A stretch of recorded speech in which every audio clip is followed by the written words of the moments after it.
Hello, fine people. Welcome to the Nikhil Hogan Show. My guest today is one of the masters of jazz guitar and jazz education, Richie Hart.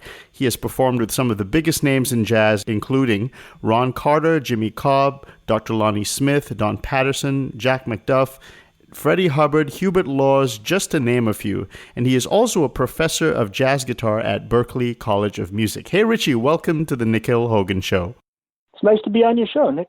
Hope everything is going well with you. Thank you so much. Let's get started at the beginning. According to your biography, you picked up the guitar at the age of 8 and decided you wanted to be a jazz musician at 14 after hearing Wes Montgomery. And then you attended Berklee College of Music at 18. Did I get the basic backstory correct? Yeah, that's correct. Yep. Exactly. Now, what's interesting is you were really a great student. You received the Harris Stanton Award for Guitar Player of the Year in your final year as a student at Berklee. And I believe the previous winner was John Scofield, right, the year before? Yeah, I believe so. Could you just describe your level of understanding of jazz improvisation just before 1974 when you met George Benson? I had been very proficient on the guitar at about 14, 15 years old as a guitar player. And as far as playing the guitar, I just played the guitar, but it was when I first heard Wes Montgomery when I was 14 that I realized that was the music I wanted to play. Now, fortunately, I had a teacher that liked jazz. He was not, top-ranked jazz musician, but he was a very good teacher and a very good musician. And he actually turned me on to Wes Montgomery. Unfortunately, at the time, when I was younger, there was not many people playing jazz. Everybody else was playing rock and roll. So I basically played by myself. When I was about 16 years old, I ran into another guitar player, which actually was a piano player, and later on became my roommate in college. And we formed a little band. So I had a little playing experience by the time I was 16. And at that time, I was playing professionally, mostly.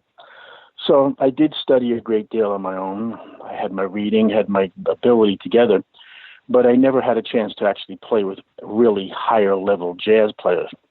So when I went to Berklee, I was looking forward to being around, great players and great musicians.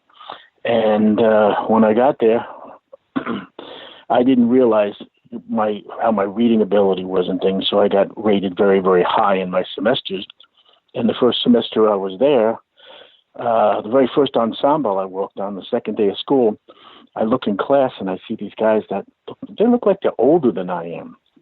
And who walks in but Herb Pomeroy, Phil Wilson, Charlie Mariano. These were like the top teachers in the school. So I'm like, whoa, I'm in this ensemble? Yeah, and it was his B ensemble at the time, my first semester. So I started getting a lot more interest. It was a big band. And I started getting a lot more understanding of what it took to play jazz. However, going through school, I was playing with a lot of really good students and people that were good players, but I still was not actually playing with the caliber of musicians I later came to play with. So we were studying jazz and learning things. However, it wasn't until 1974 that I ran into George Benson in Boston. He was playing at the Jazz Workshop.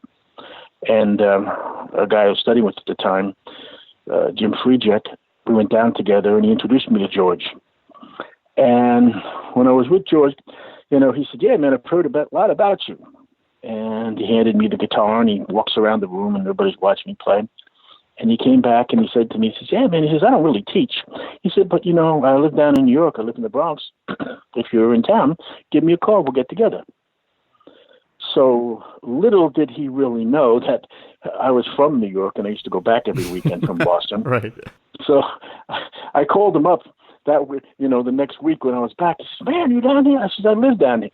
I said, I live half an hour from you.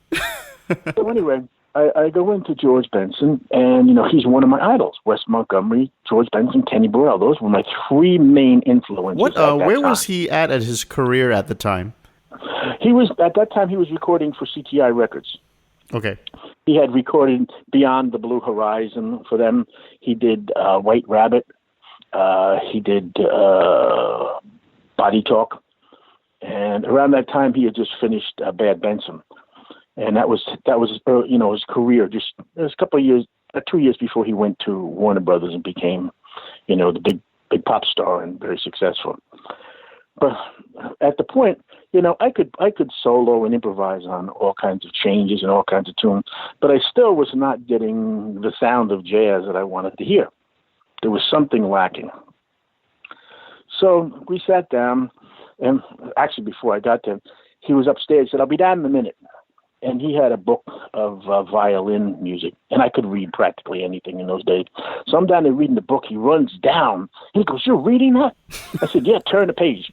And he's like mesmerized. And, he goes, "Man, what are you coming to me for lessons for if you can read that stuff?" I said, "Yeah, I can play this stuff, and I can read it, but I can't sound the way that you're sounding in Wes and Kenny Burrell. I just can't captivate that." So we sat down and played, and needless to say, I got annihilated completely. And what were you guys doing? Do you remember the tunes you were playing? No, it was just one tune. I forget what it was. It might have been something like Misty or one of those tunes like that. And I got completely annihilated. But I figured, well, this guy's one of my idols. I'm not going to be right in his category, but I didn't think I would get beat up so bad. So as we start, he asked me, he says, "Man, what's the name of this chord I'm playing?" So I said, "Well, that's a so-and-so chord." "What is this thing I played?" "That's a C major 7 arpeggio, et cetera." And I go on and on. All of a sudden, I start realizing he's asking me these questions because he didn't know the names of the chords he was playing. So so wait a second. He's asking you, the schooled musician, for the things that he was playing. Yeah, what was the names of them? And that completely annihilated me. Here I am. I know all this about the instrument, all kinds of theoretical stuff, and this man outplayed me 1,000 times more, and he didn't know any of this. And what happened when he showed me some things and some ideas and different stuff to do when I went home, and my head was spinning around. It's like, man, you have been doing all this time the wrong direction. I had really, really good technique. I had ability. I had really good ears, but nobody ever taught me that the ears and the fingers must be connected. It's not the brain and the fingers, it's the ears and the finger. And from that time on, I had a choice. Do I continue on this path and not get to where I want to go, or do I switch over? And I decided to switch over. And just to be clear, Richie, so to set the stage, this other path that you were abandoning, are you talking about the so-called Berklee method, which has chord scales and harmony as they teach it in Berklee, based off the Joseph Schillinger system? Yes. Mm-hmm. That's what I'm talking about. But see, it was not the same Berklee as going on now. They did not have these extensive chord scales going on. It was not part of the system. So the stuff I was learning there, I was learning a great deal of music from Phil Wilson and Herb Pomeroy and Tony Texera and the other teacher, but it was not on an improvisational side of it. So to give credit where credit's due, I did learn a lot from 4 teachers that were there in terms of musicality, playing jazz, but not the improvisation factor that I was looking for. So, needless to say, about 2 weeks later, I went down, took another lesson from him, and I played. And he looks at me and goes, "Man, what happened to you?" I said, "What's the matter?" He said, "You improved about 500%. And he goes to me, he says, you keep going like that, I'm not going to show you anymore." And, actually, we became great friends, really, really good friends over the years. But I practically everything I do in terms of my process is due to him. He was the one that woke me up and realized that, well, jazz musician is not this intellectual process of things. You can analyze it that way, but the actual playing of it has to do with working on your ears, vocabulary, connecting your fingers together, and being a very creative person, learning how to create with those skills. And so you met George Benson in 1974 and started taking lessons with him up until the end of 1975. Were you doing about a lesson a week? No, probably one every 3 weeks or whatever, sometimes 4 weeks, depending on when he was in town, because he was on the road a lot. Sometimes I get a lesson, like 2 weeks in a row, and then I wouldn't get one for 3 weeks, and then maybe I get another couple in a row. So it was on and off. What kind of things would he ask you to work on? Well, he never asked me to work on anything. See, George is really not really a teacher per se. He's more of, I want to say, a person that gives you master class information. He would watch me do something, say, hey, man, don't do it that way. And I say, why? He says, it doesn't sound good that way. And he explained, that, wow, you're overpicking notes if you play it this way, or don't use this particular thing. So he'd demonstrate. And in those days, there was no recorders. So everything that I had to do, I had to learn on the spot by ear. So the process of studying with him, besides all the information he gave me and all the great things that I saw him do, he made my ears have to step up to the plate, because fundamentally, he never took lessons. He just listened and go home and remember what he heard. So in that case, what I had to do is I had to drive home 35, 40 minutes and immediately sit down and remember what I was doing. So it put a whole different slant on the importance of what my ears truly were to the music. Is George Benson's method, or rather his style of his approach, is that a lineage that goes back to someone like Charlie Christian?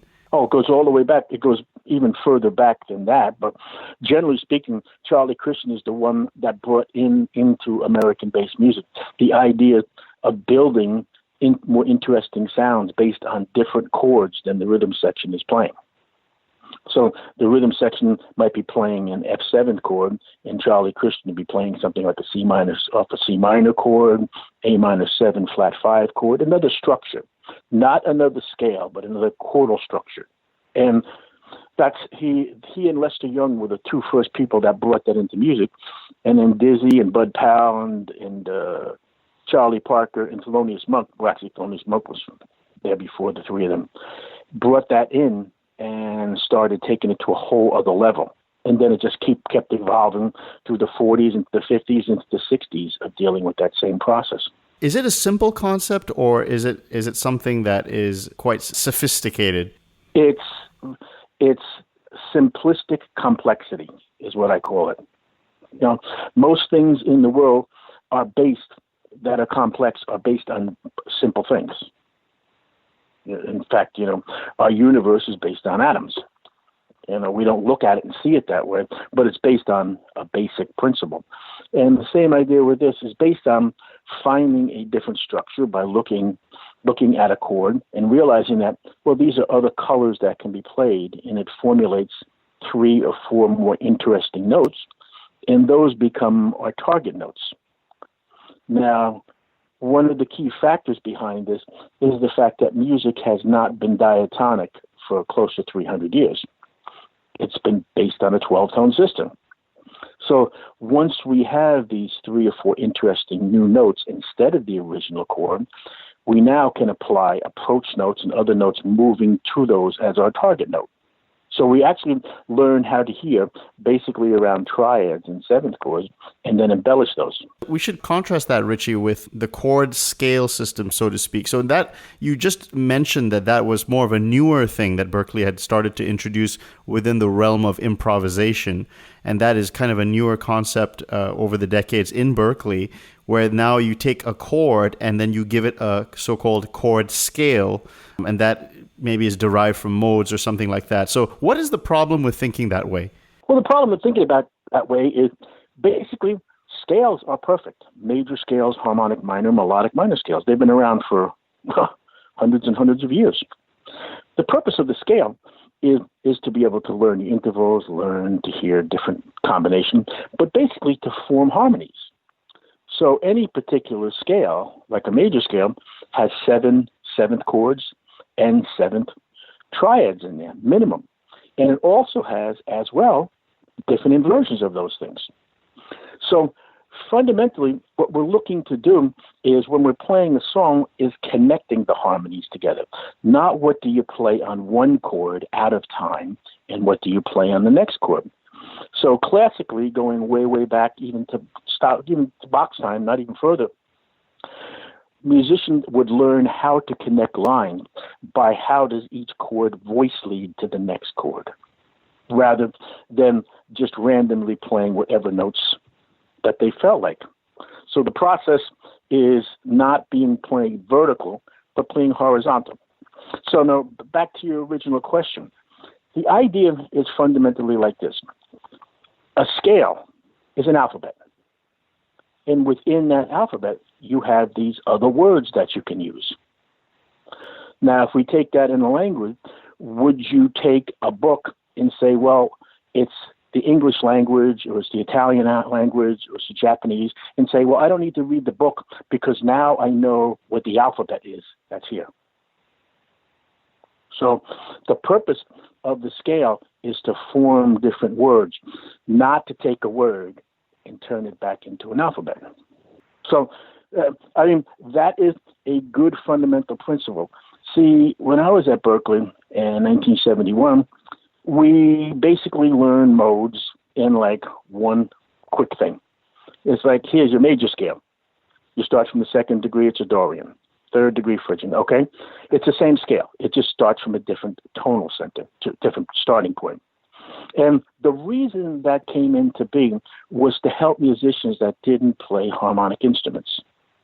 Piano, guitar, organ, people that, like myself, came there and was already playing for, 10, 11 years of my life. We understood that if you have a C chord, these other notes are possible to be used. So you have trumpet players, trombone players, drummers. So this was an idea of helping them through ranging and harmony that, like, these are other available notes from this particular mode that could be used. That was it. That was the extent of that we learned anything to do with those. But, now we have a worldwide system based on a chord symbol, and the chord symbol is God. Oh, look what I can put in the chord. What scale can I put on the chord symbol? As opposed as how can I expand this chord symbol in saying, oh, I got this chord symbol, but from a particular thing, I have these other chords that could be played. You bring up a good point, because I remember when I was new to jazz at 18, and I went into my first jazz blues lesson, and the teacher said, all right, F7, so get your Mixolydian scale ready. And it did not sound like any jazz that I knew. When I was playing, it didn't sound like anything. I just felt like I was playing just a Mixolydian scale. What should I have done if I wanted to be good at the blues? Number one, you should be listening to the vocabulary of the music. Each different type of music, whether you're dealing with rock, blues, country, folk, hip-hop, everyone has their own vocabulary. They are interconnected with different tools that we use, but they're unique vocabulary. So the key is you want to be listening to the language you want to study. So is there anything fundamentally wrong with somebody saying play an F Mixolydian scale? No. But that's just like saying, okay, here's the Japanese alphabet and make up whatever you want from this. How are you going to do that? You're not going to do it. You need to have a foundation of listening to the music you want, learning rhythmically how things are played, phrase-wise, where things are slurred, bent, picked, all those little nuances. So that way, when you do have a series of notes like another chord or a chord structure, you can actually make a phrase, a musical phrase. So if we're speaking, let's say, for example, English, we give somebody that's a foreigner the language and say, here's the alphabet, make up some words. So what they probably will do is take their language, put the letters together in a word that they might say in their language and say, well, I got words here. And people somebody speaking English will go, you don't have a word. Not correct.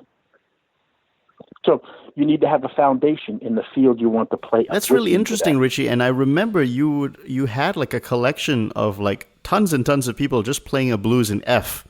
And you just say, go listen to this, and just listen to all of that. And I do remember in the class, because I did take your class, your jazz ensemble was fantastic.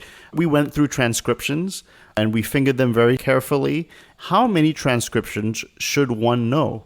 Well, let's put it this way. Over my career right now, I've done 160 West Montgomery transcriptions, and probably another at least 400 or 500 by other artists as well. Now, does that mean that you need that many to start playing? No, what you actually need to do is learning the repertoire in depth of what's in those transcriptions. So, a lot of musicians will say, if you truly sit down and you really learn and you rip it apart and analyze and see what's going on with 10 really great solos, you'll get an idea of what you should be practicing and what you should be working on. How would you analyze a solo by somebody such that it leads you to making your own lines? Well, first of all, first thing I'd look at is how is his rhythmic phrases put together. In other words, somebody going repetitively, that's nice for an exercise, but it's not musical conversation. As opposed to if you had somebody go ba-doo-da-doo-dop, bop, ba-doo-ba-doo-dee-dop, see-da-doo-dop, bop. That's a rhythmic phrase that's connecting different things together. Space. So I would be interested, first of all, let's say, we'll take it back and say we're going to do a blues, and the guy has 7 choruses or something. I'd incrementally look at how does he connect those rhythms so they become fluid. And then what I'd be looking at is saying, I know what the fundamental chords are that the rhythm section's playing on. What is he playing from? And start ripping apart. Say, oh, this guy here, instead of playing F7, is playing on D minor. Ooh, over here he's playing on C minor. Ooh, over here he's playing on E flat major 7. And find this sounds good. If it's something that your ear equates to and likes the sound of it, now you're starting to learn that, like, wow, I like this sound. This is what we do to produce this sound. Is it okay to use real books to learn standards, or how should someone learn a standard? And taking a blues, for instance, in F, let's just imagine if somebody didn't know anything about jazz and they were looking at many people playing different blueses. Do you want to standardize a blues form in terms of the chords when you're learning a blues, or do you, for each transcription, you want to make sure you know the rhythm section's harmony specifically? Well, that's a good question. Fundamentally, you have to know the basic song. Okay? So blues becomes a little different than learning standard song, because the basic premise of blues is not just, the chord changes. It's the expression and the feeling of blues. Most people that play nowadays, they think they're playing a blues and they have no blues notes. They have none of the actual blues phrasings that jazz blues players play. So step one is, what is the standard fundamental motion?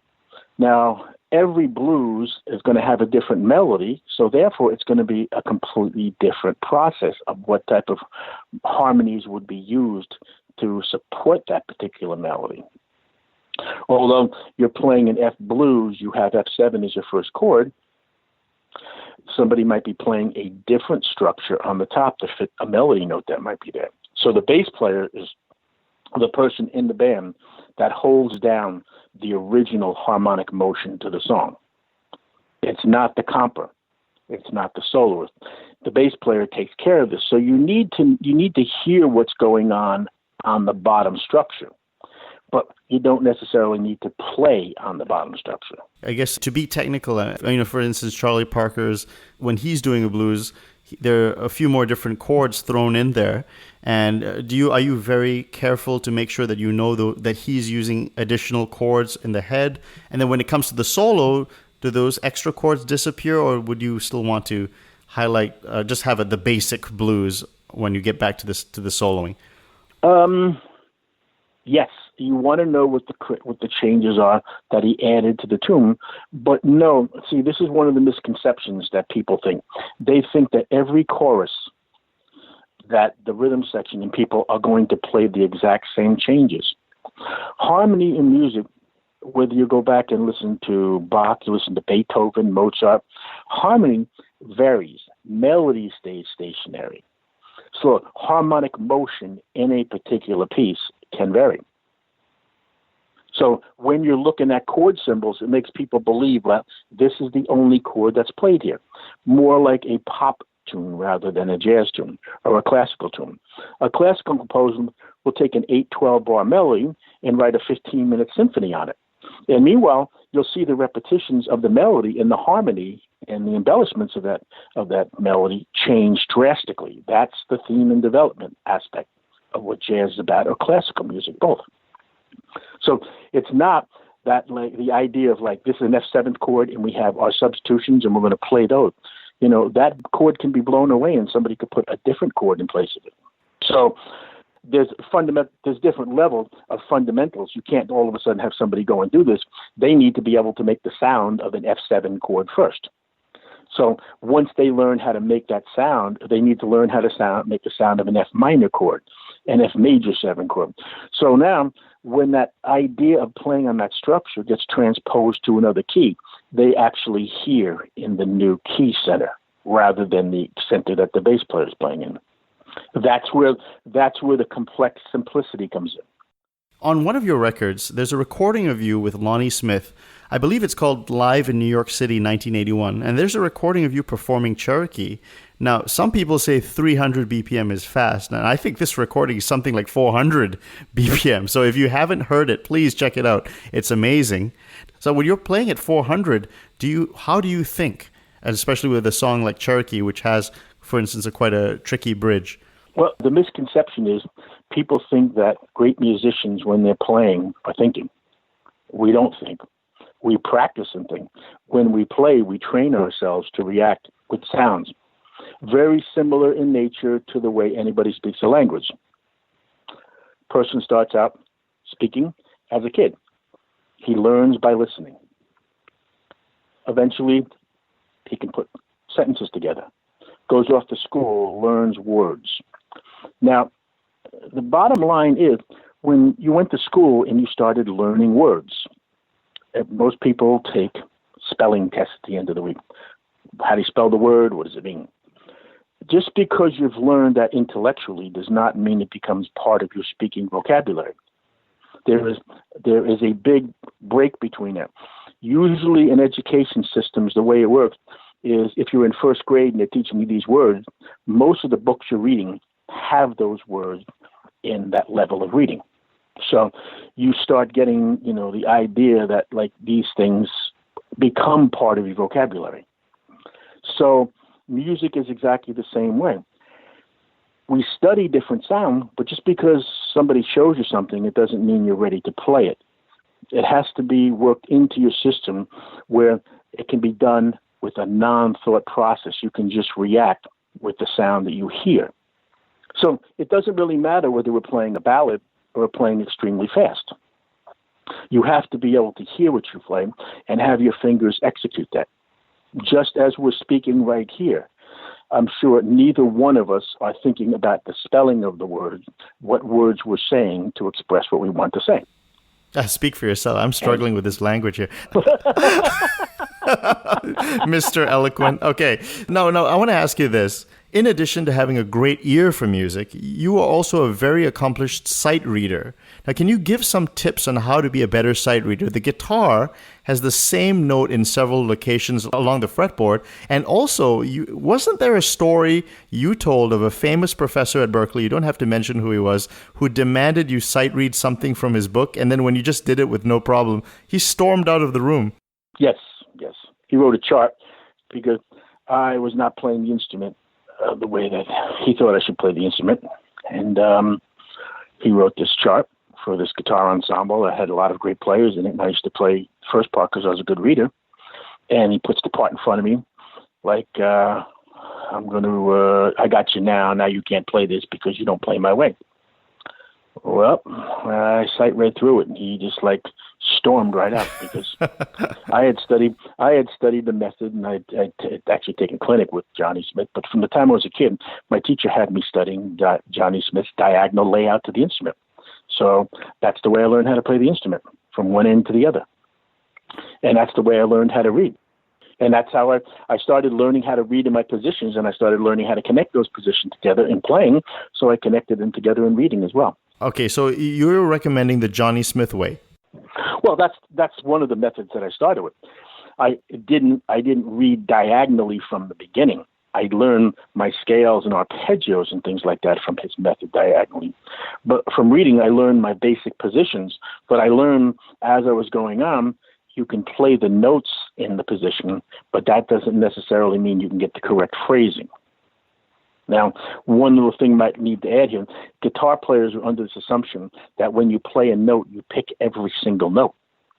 Musicians don't do this on any instrument. They slur notes, they bend notes, they do not pick every single note. You're not hearing da da da da da da da da da da da. When you listen to Charlie Parker, he's not going da da da da da da da da da. He's going da da da da da da da. So, in position, there's going to be notes that you need to slur to make the phrase correct. That will work in that position. So now you have to learn how to connect other positions together to make so you can get that particular note to slur correctly. One of the reasons that guitar players, one of the reasons that guitar players very rarely get asked to play really complex jazz lines is because they don't articulate with the horns well. You'll see in most of the earlier recordings on Blue Note and all the main labels, you don't see a lot of guitar players playing lines with horn players. You see Wes Montgomery, you see Kenny Burrell, you see Jim Hall, you see George Benson, you see Grant Green. Those are the people you play that know how to actually articulate a horn line correctly. Please, I want somebody who is a master to educate Jim Hall and Grant Green. Now, these are not people who are known for playing barrages of 16th notes. I think you also mentioned another story where there was Grant Green was being played by George Benson, and there was somebody in the room saying, "Why are you listening to Grant Green? And he's not that great." And then George explained that he was great. So could you talk about these underrated players and why we should listen to them? Well, those players are not really underrated. It's just that we have this new generation that came from more of a shredding mentality. In other words, they're excellent guitar players. Don't get me wrong, there's a lot of people that play the guitar well. But being a great guitar player and being a great musician are two completely different things. You can't mix those up. You know, the essence of music has rhythm, phrasing, feeling, expression, emotion, all these other things. You know, they're very, very, very important to the fundamental of any particular style. You know, you listen to a Jimi Hendrix. You hear Jimi Hendrix playing with distortion, but you don't hear him playing barrages of notes one after another, you know, filling up all the space. So it's a matter of the musical depth. See, fundamentally, everybody can listen to and hear music. It does not mean because you can hear music that you have a deep understanding of what makes really good music. The media has bombarded people for so many years with music that is very, very inferior. And in all genres, there's music that's great in all genres. I mean, you go back and you listen to a Frank Zappa, man. His music is really in-depth and very, very deep for the 60s. But yet he was accepted. He was accepted, you know, in the rock world. But his music, you know, he studied with Sibelius.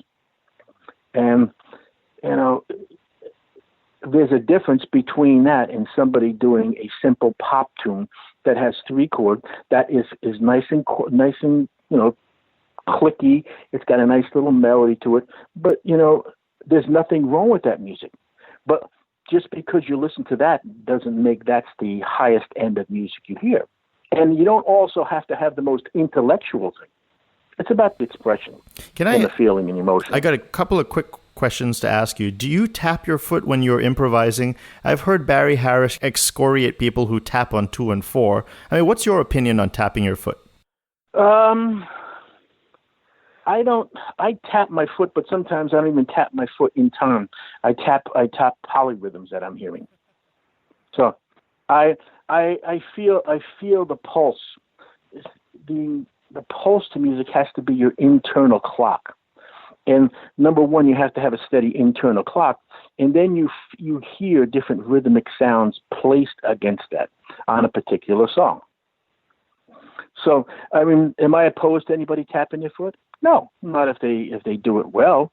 But it's not a necessity to have to tap your foot, and it's not a necessity to have to tap it on 2 and 4, 1 and 3, or whatever. It's a necessity to have your internal clock so strong that when you're playing, you take a drummer, for example, like Steve Gadd, one of the great studio drummers. You know, he's not tapping his foot. The man has metronomic time and creative with it. You put a click track on and give him the click track, turn it off. At the end of the thing, he's perfect with the click track because his interior metronome is that solid. Do you practice with the metronome? I've heard some people, this is a controversial thing, some people say you have to, and some people say, yes, yes I do, but not always. Some people say no. So where do you stand on the metronome? I think people that are learning to get their time together need to practice with the metronome all the time because they need that beat to supply it. You know, the metronome can be a great thing or it can be a bad thing. If you rely on it for your beat all the time, now you're not really learning where you're supposed to be.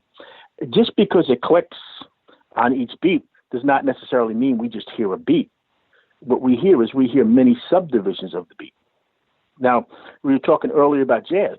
The misconception is that jazz music and American-based music is built on dot, dot, dot, dot, dot, dot, dot, dot, dot. It's not. It's built on triplets. Dot, dot, dot, dot, dot, dot, dot, dot, dot, dot, dot, with leaving those out. Bop, bop, bop, bop, bop. That's where the feel comes in. So I play with the metronome, I have no feel. Well, that means you don't hear subdivisions of the beat. And that goes back to talking about Jim Hall and Grant Green about like, wow, they don't play as many notes. Yeah, but the subdivision of the beat and the stuff they play is crazy. Where they place phrases is insane sometimes, how they make those work. Now, do you hum or sing as you improvise? A combination of a little bit of both. And hopefully not loud enough that it gets in anybody else's way hearing me do it. All musicians are doing that, whether some people have to do it internally because they're blowing a horn or not. They're basically feeling that pitch to come out. After all, it doesn't matter what instrument you're playing, it's a tool. The music comes from inside out of what you're feeling. So you try to get that out with your voice. Your voice actually, if you can use that to sing, helps you phrase better. Because you have to breathe when you're singing. That was the actual first instrument anyway. Thousands and thousands of years ago was the voice. So what you have is guitar players and people that play keyboard that don't breathe. I actually didn't get your answer about the real books. Do you think real books are okay to use for learning standards? To be honest with you, I hate them. I will not let a student ever use a real book. Because the real book has wrong melodies, has wrong harmonies, has wrong parts missing to the song, and it doesn't have the lyrics, so people don't know how to phrase the melody. And on top of that, one other little thing to add, I don't know if you understand this, but most people don't realize that by copyright law, chord symbols are not considered legal music. They're abbreviations. So if you're giving somebody, there's practically every tune in that book that I can point out that the chord symbol is wrong. It's put there to enhance the study of a chord scale. It's not put there because the composer intended what it is. A perfect example all the time is people play Stella by Starlight. You know, in that book, they have E minor 7 flat 5 as the first chord. That's not what the composer wrote. If you listen to the original movie with the composer's theme, it's a B flat diminished major 7 chord. And people play it wrong all the time. There's a story you also told where it was, and I don't know the circumstances around this, but it goes that you were in some sort of meeting with other guitar teachers discussing curriculum, and someone said, why are we teaching chords that are so underused, like a diminished major 7? Is that kind of like an example of how like jazz education is kind of drifting further away from its original kind of source? There's plenty of great artists out there that have explained the same thing in the same way. That, you know, one of the guys mentioned, are we doing injustice to educating jazz and musicians incorrectly? Everybody's learning all the same things, and they're all playing and sounding exactly the same way. Jazz was never intended for that. It was intended to be individuals, but played as a group. So everybody has their own individual idea. As you said about that, there's quite a few stories of people not knowing that, and people that are in very high positions that don't know what those chords are about. And, you know, one of the issues is the distinction between working towards being a professional and just working towards being a good amateur. And it's very, very strange how our world works. Everybody wants to get to the destination as fast as possible, but they don't want to do the work or take the journey in between to get there. So certain things that people teach, they get a fast result, but the result that they're getting is not really anything of importance. So you get somebody to be able to play on A minor really fast by giving them a Dorian scale, and they're playing the correct notes in the key, but they're not really saying anything. You know? So these are issues. Getting back to the thing, there's many, many musicians out there that will say the same type of stuff that I say over and over, but people don't want to listen to what the real professionals have to say. They would much rather follow the quick path, and they think it's a quick path.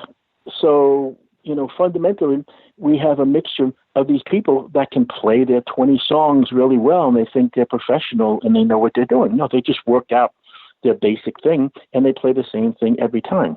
That's not what jazz music's about. Should you practice a tune in all 12 keys if you want to be a great jazz musician, or should you focus on sounding good in a single key first? Single key first, and there's plenty of songs. People doing this all the time that sound horrible in many, many keys. There are certain tunes that sound good. There is no song that sounds good in all 12 keys.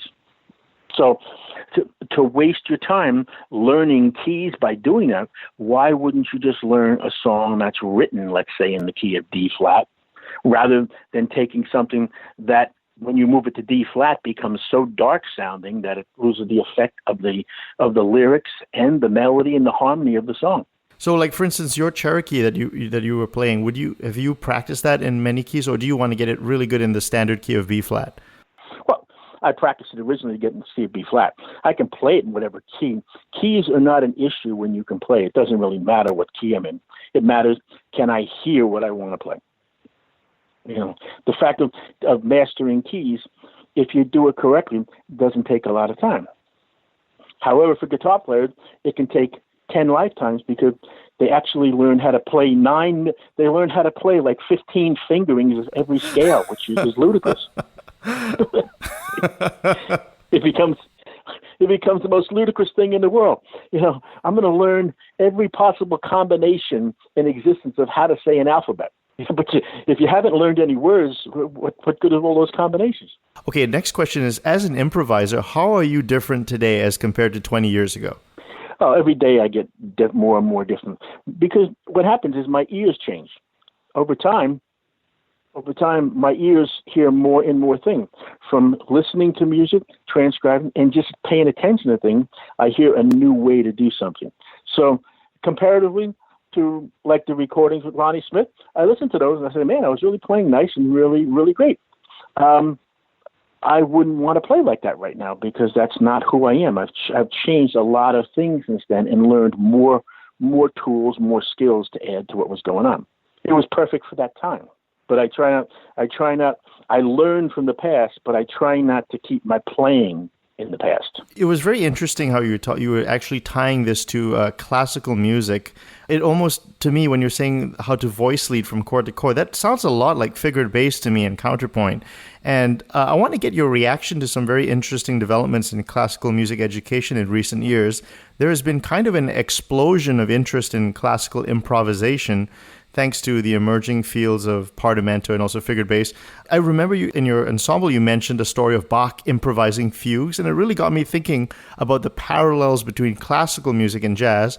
You're a great improviser. Do you ever listen to classical music and hear things that you find a commonality in? Oh, sure. I mean, I've studied immensely. I mean, Bach, Debussy, Ravel, all those composers. I especially Bach, I took apart. I played every one of his partitas, everything he practically ever wrote. I played that on the guitar and worked on. That's how I learned a lot of the chord voicings and a lot of things that I use all the time come from things that Bach did. You know, his use of spread voicings in writing for violin and piano. His use of connecting chords. That was the whole idea behind Bach. Although he didn't use many chords out of the key, he would use diatonic chords and not just run up and down the chord structures. He would be able to move from chord to chord by using certain notes of the connection to get to the next chord structure to make a melodic line. That's where our harmony for American music came from. The African American had the blues, had the rhythm, had the feel, and they didn't have the harmony. So the best way to study harmony for them, they didn't have school, is to listen to musicians like that and adapt and find out what are some of these structures they're playing. And they would actually learn from the structures and adapt those structures. Barry Harris said something that, in his opinion, he said that jazz is kind of a continuation of classical music. What's your reaction to a statement like that? I think it's right. It's in essence of the harmonic approach of the music, but not in terms of the actual rhythmic and an expression of it. You know, in terms of jazz music, it basically comes from African rhythms. That's what makes jazz the way it is the African rhythm. Now, the harmonic approach, there's a direct correlation between the harmonies that were added to jazz and classical music. And there was a point in time where all of a sudden some of these harmonies that came from jazz started filtering back into contemporary classical music as well. I have some fun questions to end off the interview, but I want to give you like a good 3 to 4 minutes or 5 minutes to just lay out the theoretical concept behind how someone should improvise jazz music. And I want to leave the floor to you for a couple of minutes and just so you can really, because there are a lot of competing ideas about jazz education and methods, modes, chord scales. So I want to hear your theory and the way you teach, and you can be technical. You can talk about chords and you can talk about things. Well, fundamentally, you have to love the music you want to play. People come to jazz, they play jazz because they think if they play jazz, they can play any other music and that they're a better player. That's baloney. I know a lot of people that play jazz that are terrible, and I know a lot of rock players that are great musicians. Okay? So, number one, are you coming to the music because you listen to this and you have a passion to want to play this music? That's step one. Because if you don't have the passion, you're not going to have the determination and the drive to do the amount of work that it takes to become a really great improviser. You're talking about tens of thousands of hours to work on stuff to be able to do it. So number one, do you love the music you came to? I came to this because when I heard Wes Montgomery, it sparked this thing into me, and this is what I want to do. And that happened to him with Charlie Christian, happens to many people. Happens in rock, blues, anything. You have to have the passion to begin with. Number one. Number two, you have to listen to that music all the time to absorb the sounds. The next step is when you're learning, you have to sit down and figure out the song. The improvisation is secondary. That's your theme, your development of your theme. So if you don't have a basic, strong version of your melody and your theme, how are you going to be able to improvise? All you're going to be doing is playing the same patterns on any series of chord changes and not accommodated to the particular song you're playing. So, number one, do you have a melody really strong? Do you know actually the lyrics to this melody if you're dealing with a popular standard? So you can phrase that melody and make it sound unique to the way that you want to say it. Number two, have you studied the harmonic motion? You mentioned before figured bass. The system I teach is very similar to that idea of looking at your melody. Your melody is soprano. You look at the basic root motion of the structure. That's your bass in the bottom. And then you fill in your alto and tenor sounds of that structure. And you work from there. That gives us the foundation of our original tune. And then from there, you start learning how many notes can you modify of the notes that fit in the melody. Once you have that, then you're looking to say, oh, can I do a chord melody of this particular thing? And actually voice lead the chords really smoothly. When I do, what are some of the new chords that I come up to be that's on the top of the chord? So just because it's an F major 7 chord and you put the notes on the top of it, it does not necessarily mean the chord on top is F major 7. It might be A minor 7. It might be it might be C major 7, it might be another structure. So that's the next level. So once you have that, now you have new information at which to start training your ears to hear new melodic sounds. So from listening, you're trying to pick up on what is the rhythmic, phrased rhythm way we speak to each other. We don't speak to each other by da da da da da da da da da da da da da da da. Okay? That's exercising. I mean, people can play that really fast. And man, that guy plays the guitar great. Yeah, but it's not music. So back to that. Original rhythm, feeling rhythm. A melody has a rhythm to it. There are correct ways to play a melody rhythmically, and there are incorrect ways. When you have the lyrics, it'll tell you, oop, that doesn't sound good because I broke that word up. I broke that phrase up.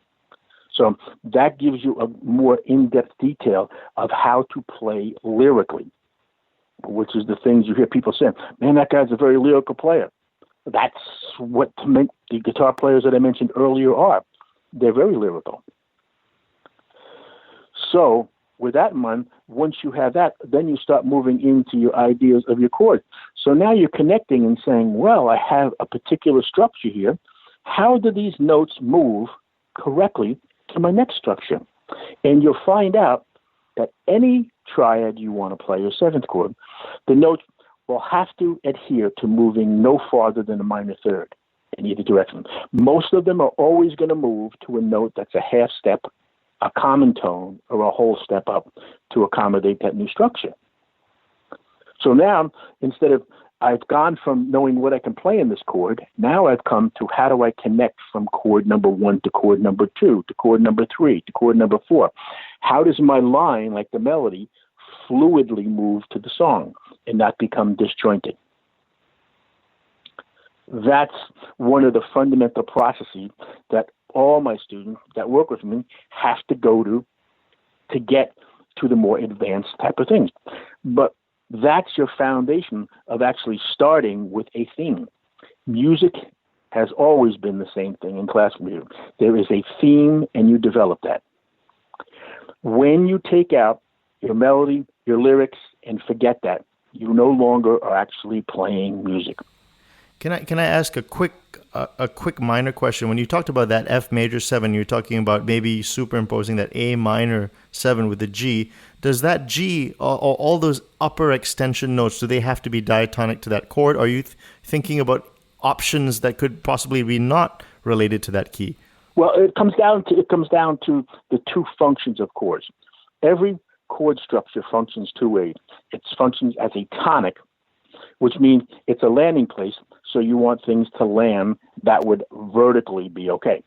Or it's a dominant, which means it's moving, so things do not have to fit on the particular chord structure because they're moving you to the next place.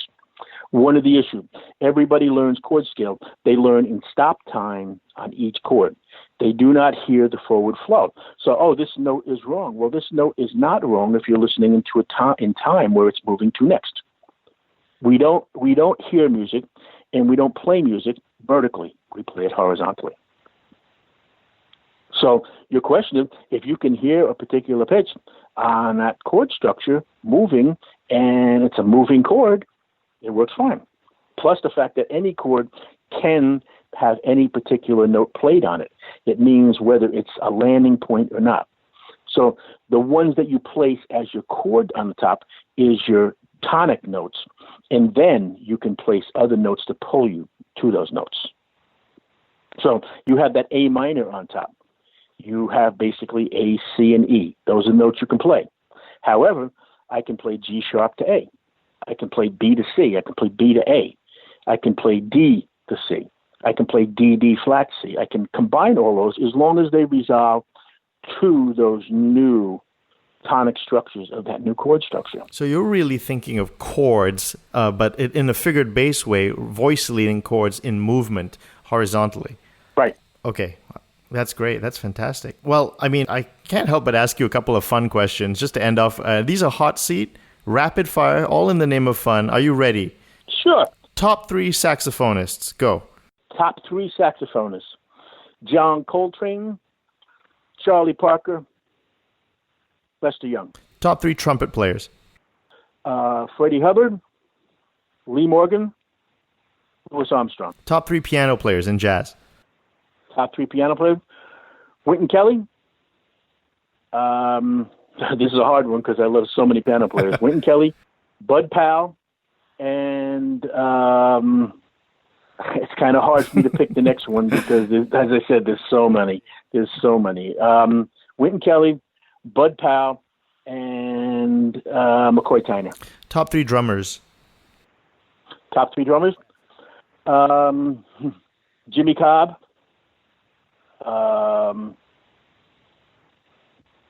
Art Blakey, and there's another hard one because I played with so many great drummers that I love.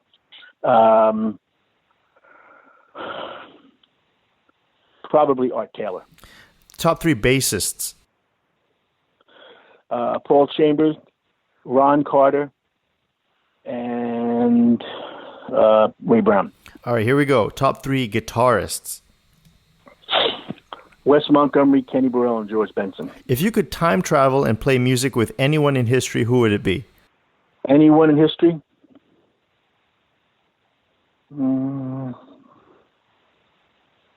Probably be able to play with John Coltrane. Top 3 classical composers. Bach, Debussy, and another hard one, Beethoven. If someone wanted to hear your music, what's the first album of yours they should listen to? Remembering Wes. Well, Richie, it's been such a pleasure for me to talk to you about music today. I really think you're a complete master, and you're a great teacher, too. So I think if students are lucky to work with you, they should be really thankful to have such a fantastic teacher. Before we end, please tell my listeners how they can contact you, your website, maybe buy your albums, get in contact with you, and mention some things that you have in store for the rest of the year. Okay, you can contact me on my website. If you go to heartjazz52@gmail.com. My new website should be up within the next month. My old one is still there, so you can find contacts and see things on there. But my new one is being updated. I have 12 different CDs and albums out. My last few that I've done, 5 or 6. There's Quiet Conversations. There's Thoughts Alone. There's In a Mellow Tone, 33 1/3, 45 Lives. My last 2 that came out on vinyl with CD is Introspection, and we have a re-release on vinyl, which actually comes with CD as well, of Remembering Wes with Ron Carter, Jimmy Cobb, Dr. Lonnie Smith, and a whole bunch of other great musicians playing on that.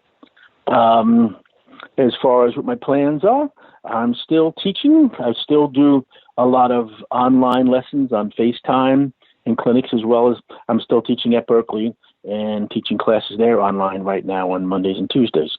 So if anybody's interested in learning, especially about Wes Montgomery or George Benson, or learning about how to play jazz, just give me a call. Just check me out on, once again, heartjazz52@gmail.com. Fantastic. Well, Richie, thanks so much for being on the Nikhil Hogan Show. Well, I really appreciate you having me on here. It's nice to be on your show. And hopefully you have some good listeners, and it'd be nice to get some feedback from what they had to say. Wonderful. See you later, Richie. Bye. Bye now.